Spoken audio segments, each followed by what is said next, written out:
is CTV News. Good evening and thank you for joining us. I'm Travis Fortnum. A bit of a traffic snafu on the Detroit River tonight when a Canadian freighter ran aground. The ship, named the Right Honourable Paul J. Martin, got stuck around 4 p.m. while traveling from Sault Ste. Marie to Quebec with a load of iron ore. Harbour Master Peter Barry telling CTV News the all-Canadian crew had stopped to let a sick sailor off at a Detroit anchorage. He was taken to a Windsor hospital, but when the ship tried to get going again, strong winds and low water levels pushed it into the riverbed. Crews on both sides of the border working together on a plan to pull it free. Barry says there's no damage, no pollution risk, and no injuries. The sick crew member is expected to be fine. Speaking of traffic snafus, construction on the Banwell interchange and corridor causing some headaches for commuters. Today, the city and the provincial government highlighting the work there. Here's CTV's Bob Belichico with that story. Traffic slows as work continues on Banwell at the expressway. As you can see, construction is well underway. The Minister of Transportation was in town to see the work in progress firsthand. More specifically, with respect to the opportunities from an economic perspective, you know, the entire world is looking at Windsor and the transformation that is happening here. The transformation of one of Windsor's busiest corridors has been underway for over a month now. The $110 million project, reshaping of the interchange at EC Row and Banwell. You look at the Nexstar EV battery plant and what it means for our community. We have to be able to move their traffic. We have to be able to move our people throughout the region in order to be successful. And the city certainly has a role to play. The city is investing $2.24 million into the project. The province pitching in another $69 million, and $50 million is coming from the Ministry of Transportation.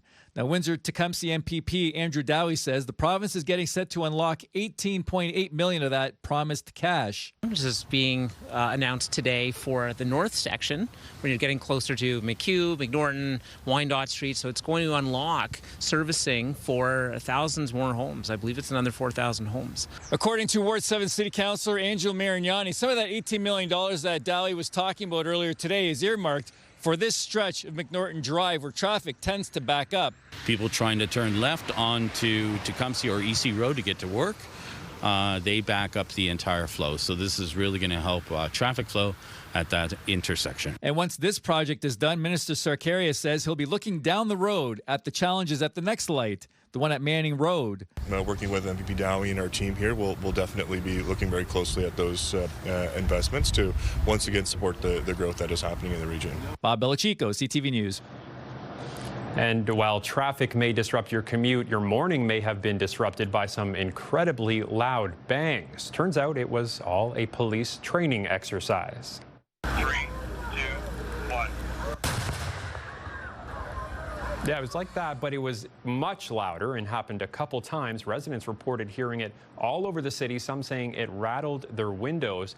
After the fact, police giving notice that they had been conducting training exercises in the West End.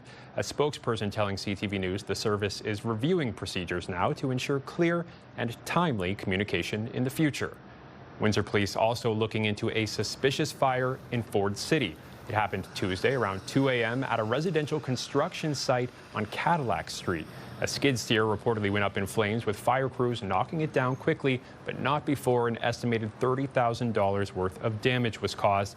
The arson unit is asking anyone with video from the area between midnight and 1:30 a.m. Tuesday to come forward. New developments tonight in that alleged Halloween terror plot just across the border. 2 more teens, one from New Jersey and one from Washington State, have been charged in the widening federal investigation.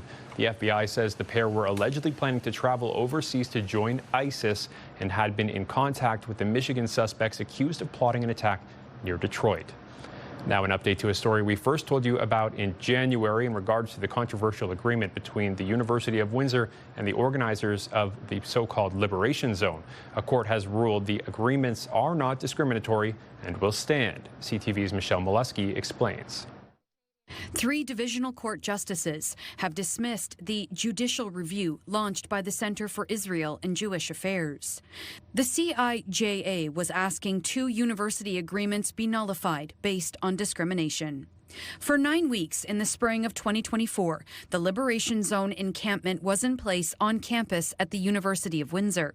The pro-Palestinian activist group wanted the university to boycott Israeli institutions and businesses they believe profit from the war in Gaza and to fully divest from Israeli institutions. The encampment ended with 2 agreements with the Liberation Zone team and the University of Windsor Students' Alliance. The university agreed in part to not pursue any institutional academic agreements with Israeli universities, as opposed to a total boycott. The CIJA believes that breaches Ontario's Discriminatory Business Practices Act. In a decision released in late October, the court found the university was not engaging in business, as it is a public academic institution and therefore didn't breach the act. In a statement to CTV News, the CIJA expressed their disappointment, maintaining the agreements signify a dangerous capitulation to extremists. The Palestine support group, meantime, says the judicial review is nothing short of blatant anti-Palestinian racism and bullying. The university, meanwhile, acknowledges and agrees with the divisional court's decision and thanked the judges for the clarity. The University of Windsor's Student Alliance did not respond by news time. Michelle Molesky, CTV News. New employment data is out, and Windsor no longer has the highest unemployment rate in Canada. Stats Canada reports Windsor's jobless rate fell almost a full percentage point to 9.6%. Brantford is now at the top with a 9.9% unemployment rate. Windsor is tied with Kamloops, BC, for the second highest unemployment rate. We know we have a lot of good things in the pipeline. We've got a lot of good things that are underway, including Nexstar, and there's many other projects in the pipeline that we're excited about as well. That has not stopped despite Donald Trump's effort. And so let's not get caught up in month over month. Let's play the long game and look at what we're doing here, and the things we can control, we're actually doing really well. And the cost of living crisis continuing to take a toll. A new Nano survey conducted for CTV News found 22% of Canadians skipped at least one bill this year to buy groceries instead. CTV's Maria Saru reports. The doors swish open at this Charlottetown store. Carts rattle out and Islanders load groceries into their cars. But some say putting food on the table comes with trade-offs. It's getting harder all the time. I usually try to aim for as many sales as I can. The more it's getting higher, it's affecting our daily bills. My car insurance, the fuel, my phone bill, my rent, the groceries, and all that. New Nanos research for CTV News found 1 in 5 Canadians have skipped paying bills to buy groceries in the past year, and those under 55 were 4 times more likely to do so. Inflation and high housing costs are major factors contributing to the generational divide, says Chief Data Scientist Nick Nanos. What's clear is that there's a significant proportion of Canadians that are facing those really tough choices. It's quite striking. I think in any other world, this would be considered an epidemic. 13% said they skipped bills sometimes or often, but a regional breakdown shows that number is highest in the Atlantic provinces at 24.2%. The data aligns with other research, says Joshua Smee with Food First NL. All 4 provinces have upwards of 25% of people being food insecure. Our unemployment rate has generally been higher than the rest of the country. There are more people struggling economically. He adds that means a higher number of people relying on social assistance or income supports. Shoppers here tell me what would really help is lower prices at grocery stores. But for now, many will keep making compromises. Maria Saru, CTV News, Charlottetown. LaSalle Council is gearing up for next year's budget, and residents could be paying a little more. A report heading to Council Monday calls for a $189 tax hike for the average homeowner next year, about $15.75 more a month. An open house is set for November 17th ahead of Council deliberations later this month. Some local veterans got a special treat on the water today, probably before that freighter got stuck. A free appreciation cruise along the Detroit River. CTV's Chris Campbell has that story. It wasn't your typical Friday boarding call, but one filled with gratitude, camaraderie, and the unmistakable pride of those who served. My heart is full. I'm humbled. I am so appreciative. Every person, every individual that has gotten on board. Dozens of veterans set sail from Windsor's riverfront for a special appreciation cruise organized by local veteran Natalie Burgoyne, who wanted to honor those who served Canada in uniform. It fills my heart. This was the goal, for them to feel remembered, to feel seen, appreciated, and all of the people that have come up to me, or the phone calls that I've had leading up to today, just people actually, a few even in tears, to say what it's meant to them and how beautiful and meaningful it is to them. Can't do any better than this. Burgoyne says she was prepared to pay for the event herself, but several community partners stepped up, covering the cost of the 3-hour cruise, lunch, and refreshments. I'm kind of overwhelmed that they go through all the trouble of doing this for us veterans, and I hope they do it again next year.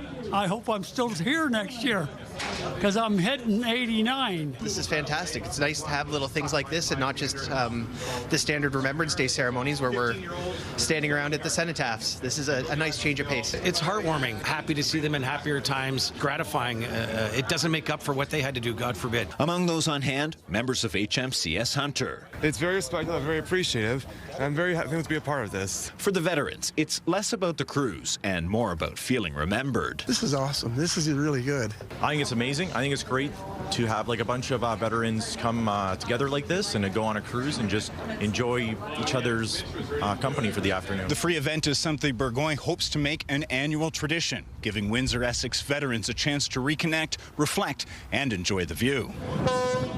In Windsor, Chris Campbell, CTV News. The old Leamington District High School is one step closer to coming down. A contractor hired by the municipality has started abatement work inside, with the outer walls expected to start coming down in the new year. Construction is also underway on a new home for the chimney swifts, a threatened bird species that nests in the school's chimney. Point Pelee National Park is closing for a week as Parks Canada and Caldwell First Nation begin their annual deer call. The park will be closed November 14th through 21st as teams work to restore ecological balance and support food sustainability for Caldwell First Nation.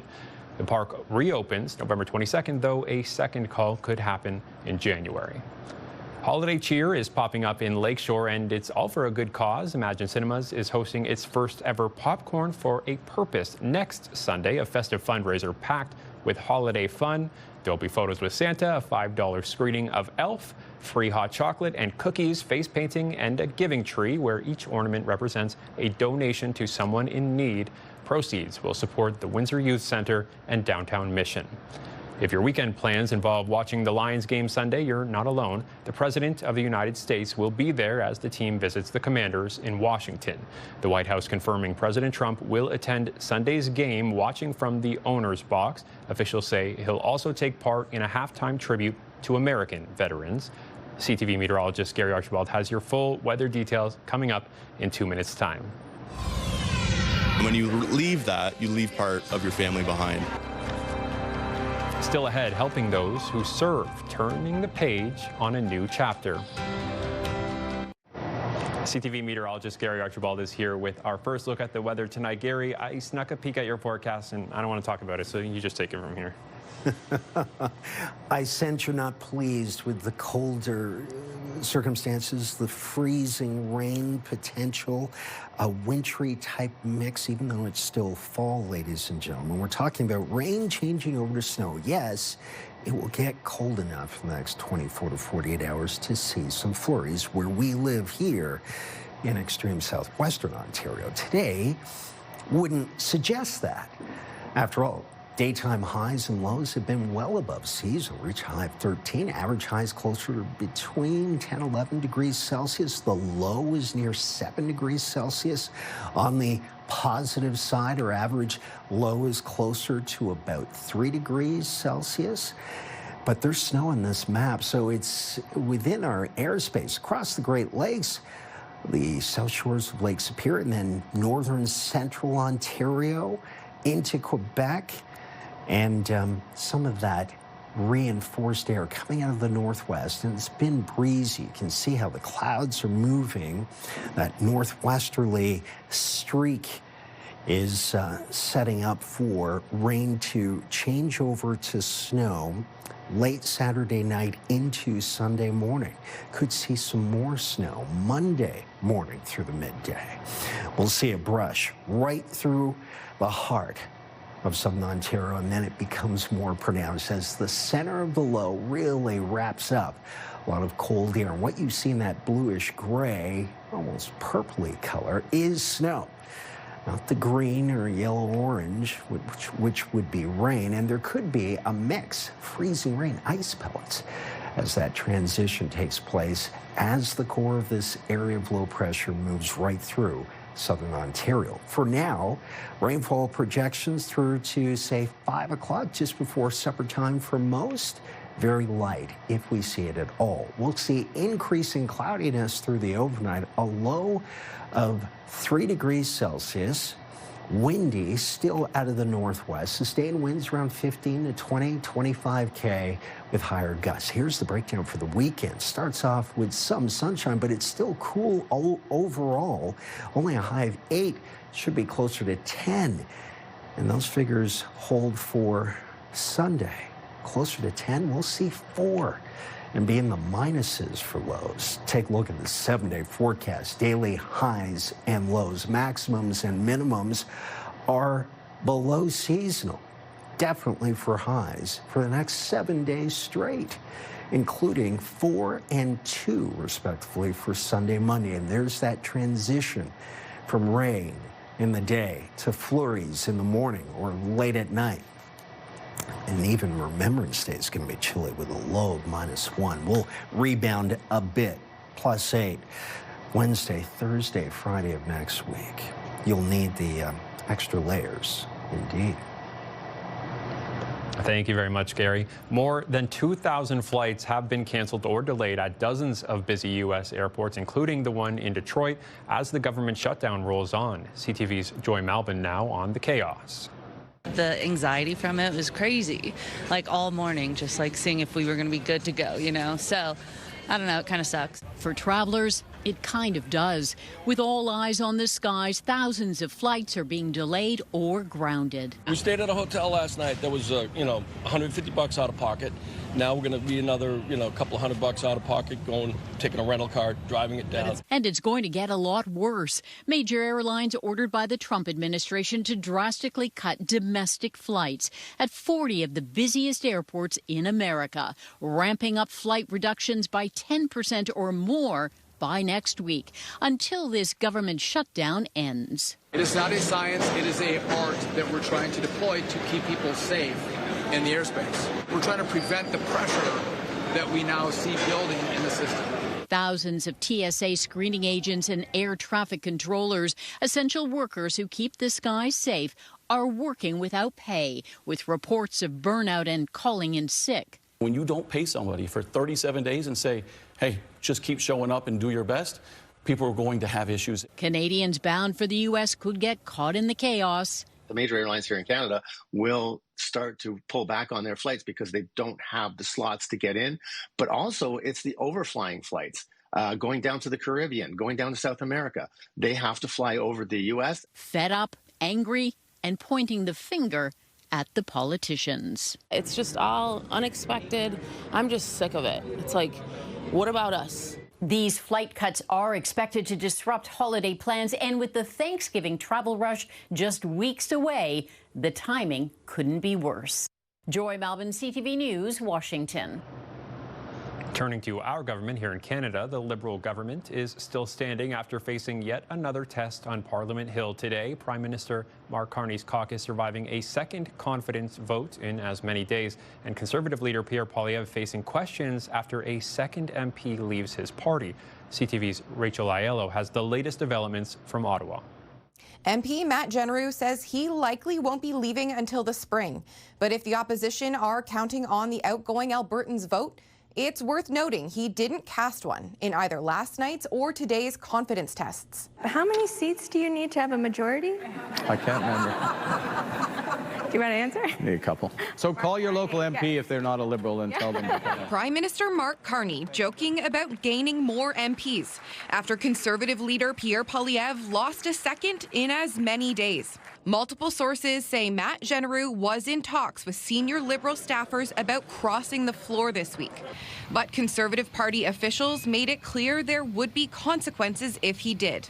Genereux pushing back, posting a second statement, insisting there was no coercion involved in his decision to resign. The party now saying his announcement was expedited by Liberal pressure tactics. The only rumors I've heard of intimidation and harassment are from Liberals badgering Conservatives in elevators and calling them at home. The drama driving chatter among MPs ahead of a second confidence vote in the Commons today. Matt's been a wonderful colleague, and I wish him all the best. I think there's some soul searching going on. Monsieur McKinnon gets no. The government survived the Bloc Québécois attempt to reject the budget.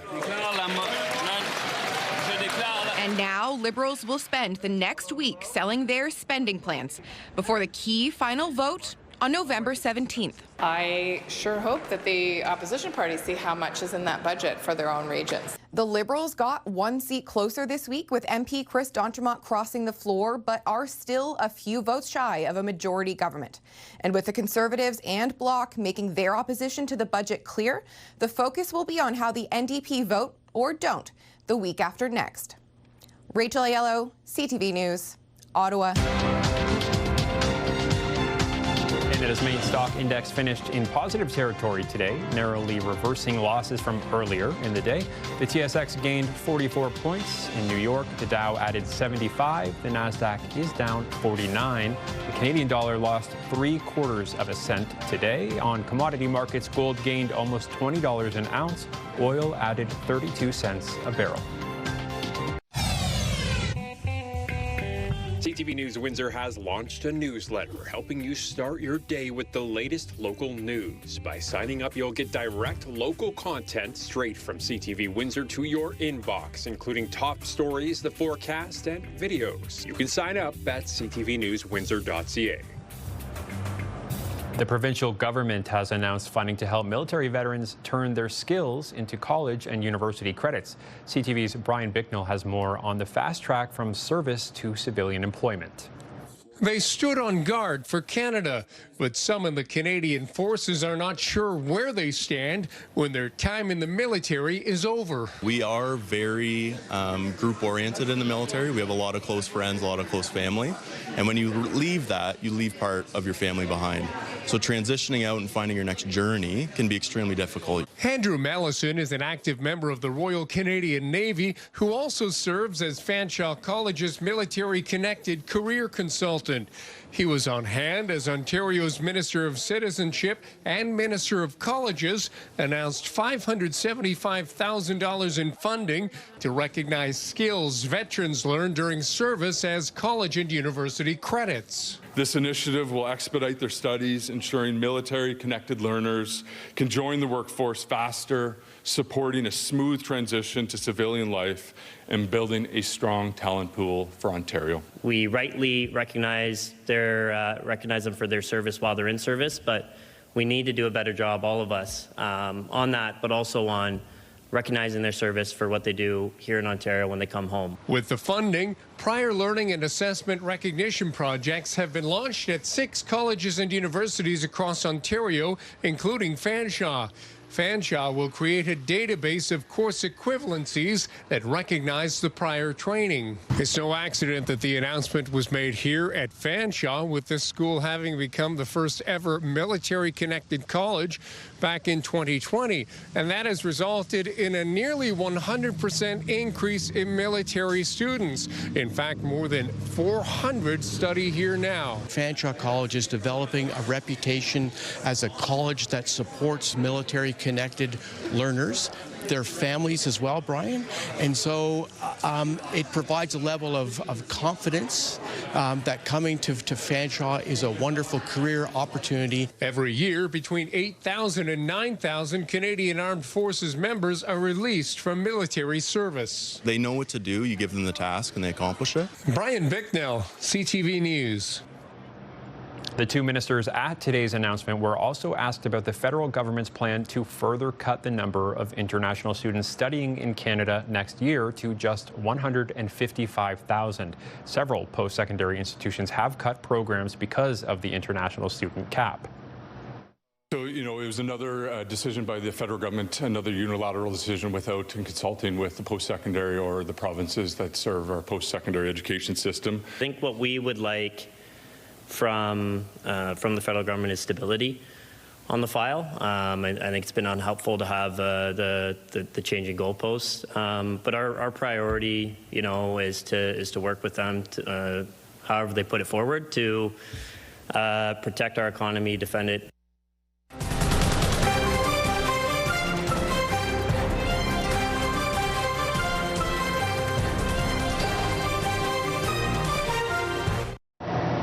CTV meteorologist Gary Archibald is back with one last look at the forecast for the week. Gary, what does the week ahead look like? Now, I see that you haven't closed your eyes. You are looking. You will accept the fact that things are getting much colder, Travis.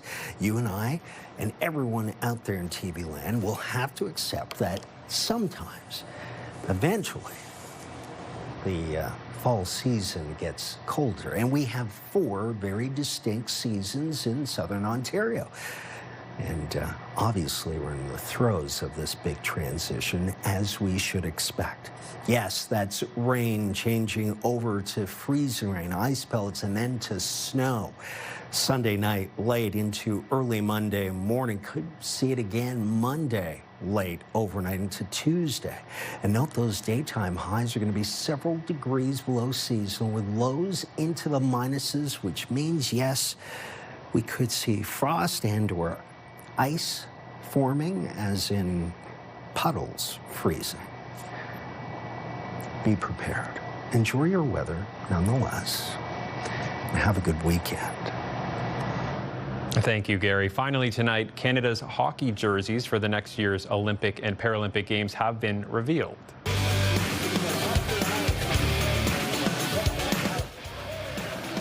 Our players will be sporting 2 versions, a white jersey with a red maple leaf and a red jersey with a black maple leaf.